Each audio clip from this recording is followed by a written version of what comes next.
Can India rise to global dominance? That's the provocative question we're pondering today.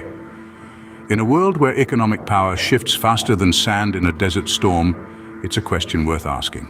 Recently, an idea has been floated around that has economists and financial analysts raising their eyebrows in intrigue and perhaps a bit of disbelief.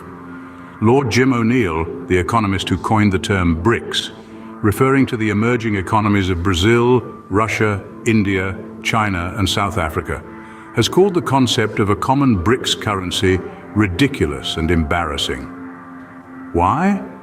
Because he believes it's improbable for these countries to establish a central bank that could challenge the dominance of the US dollar as the world's reserve currency. He also criticizes the dollar's role in directing the movements of other currencies and believes that none of the other major currencies will surpass the US dollar unless those countries want their currencies to be used globally. But let's delve deeper into one country from the BRICS group, India. India, a country with a population of over 1 billion people, has been making economic strides that can't be ignored.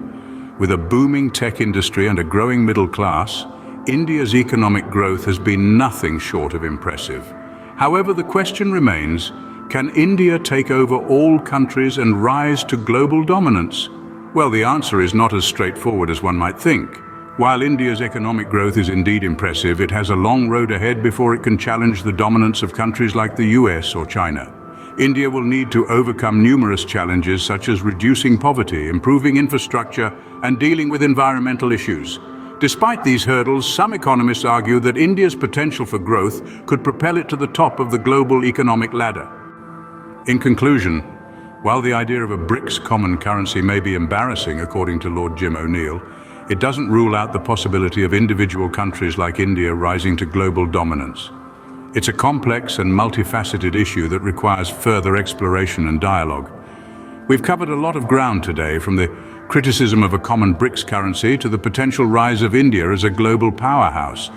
But remember, in the world of economics, things can change in the blink of an eye. So, as we step into the future, keep an eye on these emerging economies. They might just surprise us all.